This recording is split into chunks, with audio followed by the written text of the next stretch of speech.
What's up, everybody? Welcome back to another episode of the Creativ Rise Podcast. We are talking today about follow-ups and how most business comes from follow-ups. So if you're not following up, you're potentially leaving some money on the table. So we've got a couple examples of how we've done this in our own businesses and a couple of ways that you can actually do this well as well. Yeah. You guys, the reason we're talking about follow-ups is because we had a question in the mastermind, which started yesterday. We are At time of recording this, yesterday. Literally yesterday. So we are currently on day 2. Maybe while you're listening to this, it's maybe like day 5 or something like that, of the Creativ Rise Mastermind, which we have 31 businesses in this round of the mastermind. And this is round 11, round 11, which is so cool. So it's officially like 320 people, I think, that have gone through this now that these guys are all in round 11. It's crazy. Amazing. This group is killer. We want to do a quick shout out to everyone from round 11. Yes. Here we go. So we got Dagan from Queensland, Australia, Ashley from California, Brooke from Queensland, Australia, John from Florida in the U.S., Owen from Montana in the U.S., Stu from British Columbia, Canada, Kat from Ontario, Canada, Damien from Switzerland, all the way to Switzerland, Jules from Germany, Sarah from Tennessee, Aaron from Banff, Devin from Calgary, Avery from California, Ashton from Auckland, New Zealand, Taylor from North Carolina, Riley from South Australia, Marie and Javier from Georgia, Soraya from New Jersey, Georgie from Tofino, Christian from Tennessee, Lexi from Ontario, Canada, Daniel from Canada, Dale from British Columbia, Canada, Aiden from Montana, U.S., and then Emilio Kennedy from New Zealand, Chelsea from Ontario, Canada, Ivan from British Columbia, Canada, and Daniel from California, Canada. And then the last 3 here, Aiden from British Columbia, Canada, Jared from Ontario, Canada, and then Kenna from California, which is so epic. So it is a phenomenal group. We kicked it off last night, had our first group call. It was actually our welcome call, and it was so cool to see people in Australia, New Zealand, Switzerland, Germany, Canada, and the U.S. 6 countries. We had some MVPs staying up till like 3 a.m. Yeah, listening. We really try our best to find time zones that are going to work. 4:30 Pacific Standard Time is typically the time where it works for the Aussies and the Kiwis because it's the morning. It works for North Americans after work because it's right after work or into the evening for East Coasters. But for those Europeans, it's a little bit later. But shout out to Jules. She was on till like 3 a.m. Yeah, she was like, "Oh my gosh, this is so worth it. I'm staying on." To be honest, so it was so cool, so good, really cool. We got to hot seat everyone, talk about why they were there, and then we also opened it up for Q&A at the end because we were like, even though this is just an intro call, let's start building our businesses. And Sarah from Tennessee asked a great question about pitching Airbnbs, pitching travel accommodations, and how to do that either in exchange for just stay or for also paid. And I was like, you know what? Always in the mastermind, we're like, okay, these are things that we've done before. Let's just literally not reinvent the wheel. Let's just take what's worked before and give people what works, and then they can adjust it for however they want. So I worked with, we both went and stayed in Kauai and worked with this awesome, huge house, beautiful Airbnb. And I was like, oh, I got them on a job. So I'm just going to go back through my Instagram, go to my DMs, screenshot the pitch, and then send it to the group. So I go to screenshot it, and I was like, okay, I got the screenshot. And then as I scrolled through the messages, I realized that I followed up with this one Airbnb 8 different times. 8 times. 8 times. The first time I sent my pitch, I waited a few days, didn't hear anything, sent another follow-up, waited a few more days, sent another follow-up. I got a very small response back of I'm kind of interested. I then followed up again. I followed up 8 different times throughout the process of getting this deal. And at one point, I remember being like, maybe I should just stop following up. This doesn't seem like they're that they would be responding if they were interested is what I had in my head at the time. But then I remember just thinking, no, let's just keep following up. And I was looking through the screenshots, and I had followed up so much. Literally, this is my last message to her before she hired me. I sent over just another follow-up, and then just a simple, she goes, "This all looks great. Let me do it. You in?"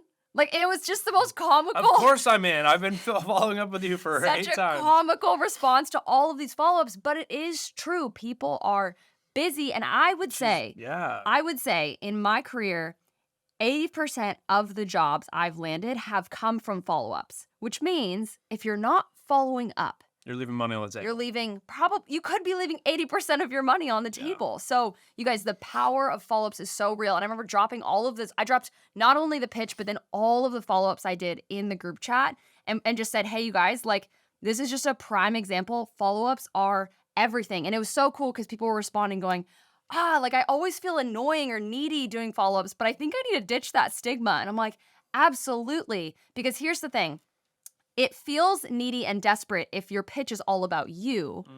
But if your pitch is actually to solve a problem that they have, it is on you. It is your duty to keep following up until they tell you stop, right? Until they tell you, I'm not going to move forward. I don't need you, whatever that is. It's actually like an act of love to sell to somebody. So Totally, doing yeah. follow-ups in a healthy and respectful way is, awesome for your business. Totally, because if you had not followed up, we would have not gone and stayed there, done the partnership, done the work for them. Therefore, they wouldn't have any of the content Yeah. that they're now using. They posted some of it again like 2 days ago. This Oh, was yeah. like over a year ago Yeah. that we shot this, and they posted a little bit of it a couple days ago too. I saw it resurface. I'm like, man, they're still using this content to help them book out their Airbnb, which is a beautiful spot in Kauai. Yeah. So So Joey, I have a point question. is, Oh, what my point yeah. was, like, if we didn't continue to follow up with them, they could still be running off zero content that's really serving to build their Airbnb's brand. Yeah. Therefore, their brand would be smaller. Therefore, their bookings are probably smaller, right? Yeah. So it is, as you said, it's a duty. Before we get into like what follow-ups are, like describe that. You said it's an act of love. You said it's a duty to follow up. What do you mean by that? I mean that if you have something that can really help somebody, you're looking at their situation going, I have something that they need, right? For their desired outcome. So for an Airbnb, it's I want to book more people. I want to fill up my social calendar. I want to have more bookings month to month than I do right now, right? That is every Airbnb's goal. If right now they are not fully booked out. Now, if someone's fully booked out every single month for a year in advance, then maybe they don't need your Yeah, services, pitching right? them on call. Let me help you with some Selling content corn so to you a can corn farmer. It's you not can gonna get more work. people. It's not going to work. It's not going to work. But if you notice, hey, I'm looking through the Airbnb calendar and there are slots that are open, that are not taken, you're not sold out in advance, then that is something that they need, right? And the way to do that is to get more eyes in front of their business, to get more engaged people looking at their content, whether it's they're ranking on Airbnb with professional photos, whether it's they're building a brand online, whatever that is. If you can see that they don't have something that could help them grow in what they're looking to do, then it really is such a great thing to have a partnership like that, especially if you're just doing an exchange for stay, right? Like that it could be the return on investment for them is so high. Huge. So following up is an act of love, in my opinion. Now, there's, I think, some ways that are not an act of love in certain ways to follow up. So this is the question I was going to ask you, Joey. How much following up is too much following up? I don't think there is too much following up. Even frequency. No, I mean, are you asking me like how many times a day, or what are you Yeah, asking I'm me? saying like, what's a healthy, like if someone's thinking, okay, I've pitched to this company once, what should be my rhythm of following up that's appropriate, respectful? What do you think? How frequently, how much time in between each follow-up should there be? 'Cause Yeah, that's well, what if someone's you, if you instant thing pitch is a gonna be. brand and they don't respond, like let's say you pitch them on Thursday, they don't respond by Tuesday morning, you need to follow up with them on Tuesday, follow up with them on Thursday, and then follow up with them the next Monday. Like every other day, you need to be following up with them for the first probably week and a half, 2 weeks. And then after that, I'd probably go to like once a week, bumping it back up to the top of their inbox. Yeah. But so it's a lot. It's more than you probably think and more than you're Exactly. probably doing. Yeah. So how you follow up is important though. Absolutely. Yeah. So what would you say is a great follow-up? I have a specific follow-up I feel like that I like to do, but what would you say What's your that? follow-up is? I'll give mine in a second. I don't think there's a right or wrong way to follow up. It's dependent on your client, but just my style of I think there's a following wrong way to follow up. up. Okay. we can Well, you talk can about tell that. me if you think my way is wrong. Okay. I like following up in brief follow-ups. I don't like rewriting the whole thing all over again and it's just like this massive email or massive DM or whatever it is. I like doing quick little follow-ups that have like a little piece of value that's connected to their desired outcome and then just like really quick. Because again, I want it to just be like it's bumping them back to my initial email or my initial DM. Yeah. So it's just a quick follow up that doesn't take a ton of time. You don't have to rework the wheel, just a quick follow up. Yeah, so I agree with that. The only way that I would not agree with that is if you're following up, but it's not connected to your original email or to your original Exactly. pitch. Totally. If you are following up just by sending a new email and it's Yes. not linked to the old email that has more substance in it, you can't follow up with a short little Yeah. thing. So if you're following up on, let's say, a different platform, like you hit them on email and now you're following up with them on Instagram saying, hey, sent you guys an email, I don't know if you saw it, go check it out. You can't expect them to go check it out because they might have 100 emails in their inbox that are unread right now. So if you're hitting them in a new spot, hey, just following up, here's the substance of what I talked about in the email you missed. Here it is. You always have to make sure that you're attaching your follow-up to the substance you've sent before. Yeah. That's really important. I But like that. the ways that I think following up, and we teach this in the mastermind, we teach this in the outreach templates, our pitching course, this is super important. Follow-ups need to be focused on asking yourself the question, why are they not opening this? So there's probably a couple reasons why someone's not responding. Number one, they don't have time. And if they don't have time, what it really means is that your pitch wasn't attractive enough.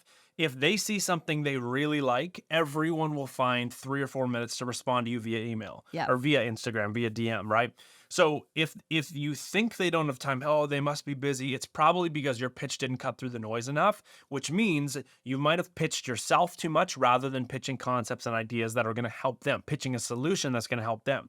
So your follow-up needs to be one of two things. The first thing needs to be, hey, just bumping this up to top of inbox, wanting to, I know you're probably busy. You can run with that when you're talking to them. I know you're busy, so I'm bumping this right back to the top of your inbox. Really excited about the opportunity to help you guys solve blank, put an X problem. See my previous email below. Bump that back up. That's like the day after or 2 days after if they've not yet responded. Now, if another like 2 or 3 days goes by and you've now sent the original pitch, a follow-up, and nobody's responded, you now need to pitch a new idea. Yeah. Pitch a new concept. So again, when you're pitching brands, guys, you're pitching anybody in any industry, Airbnbs, whatever it's going to be, vendors in the wedding space, you're not pitching yourself. That's an aspect of it, but you have to pitch the value, pitch what's in it for them. So instead of me going, hey, I'm Joey and I'm a outdoors photographer and I would love your brand, we should work together. That's a horrible pitch. But if I go, hey, I'm Joey, here's something I love that you guys have been doing. Here's something I think you could do really, really well. And here's how I could do it for you. Let's get on a call. That is a way better pitch, right? Because I'm talking about what they're doing well, and then I'm pitching the value and pitching the opportunity on something they're not doing as well on, or where there's room to grow. So if you're not getting a response on your original pitch, you need to start pitching new ideas. A great example of this, Mr. Sam David Smith, a friend of mine, friend of ours. The dude is a legend in the photo space. His work is so good. He's from New Zealand. We actually just saw him like a month and a half ago, 2 months ago in New Zealand. But Sam came into one of the earliest rounds of the Creativ Rise Mastermind, and he taught on how he ended up working with the North Face. And his journey to get the North Face as a client, as a photographer, was literally the opposite of simple. I mean, the dude went through like months and months and months of pitching them with no response. And then eventually they started saying, hey, Sam, thanks for your emails, but we're not interested. They started telling him, stop emailing us. And he just kept sending new ideas and new ideas and new ideas. And then all of a sudden one day they went, man, we love this idea. Let's do it. And they sent him on this big job to go shoot for the North Face down in New Zealand. And it's epic. I mean, it was incredible. The photos, the campaign was so cool. He landed his dream job because he followed up like 30 to 50 times with the North Face. Literally every week he's sending new emails, new pitches with new ideas. It's one of the biggest things Sam talked about when he came into the mastermind to train people on how to do this was you have to follow up with consistency and you have to follow up with ideas. You cannot keep feeding them the same thing that they've already decided they don't want to bite. You have to follow up with new ideas, give them new hooks that could potentially make them want to work with you. And I'd also look for how can I also get them to trust me more, to like me more? Because you might have somebody that's interested in your idea, but they're just like, we just don't know if we want you to do it, right? And so I think there's a few ways you can build trust. One is in your follow-ups. If you can add anything that's like a testimonial or a backlink to a campaign that you did that would be similar to maybe what they did with the results, like following up with something that builds trust like that, testimonial-wise, social proof, whatever that can be, that is a very effective way to follow up. And then also, don't just be like DMing them and then nothing else, right?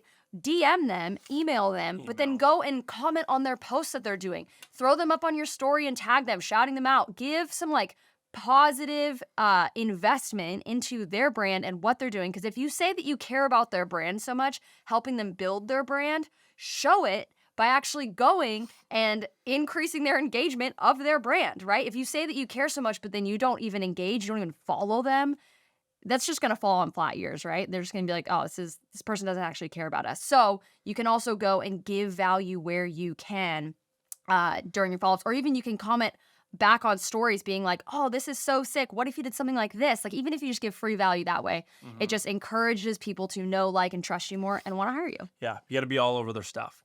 All over it. Is there anything else we need to talk about when it comes to follow-ups? I don't know. What do you I feel like we covered how to do it, covered what you can say, Yeah. pitch the ideas, Yeah. and we covered frequency. All pretty that's good. left is for you guys to go and start following up. To go and do it. So guys, start following up. Yeah. Seriously, the faster and the better, the more efficiently you can follow up with clients, the more work you're going to get. Hope this episode was super helpful for you. If you know somebody that needs to follow up more in their own business, send this episode to them. Share it on your story. Tag us on Instagram. Share it on your story. Screenshot this. We'd love to see who's listening to the show, connect with you there, and then also repost you as a way to say thank you for listening to the show. So cannot wait to jump on with you guys next week and talk about an entirely new topic on how you can build your business so you can get paid to do what you love, succeed at building a business where you're succeeding at doing what you love. That's the whole goal of the show. That's why we're doing this. Hope today's episode was very helpful in you doing that, and catch you in your follow-ups. Cheers, guys. Cheers, guys.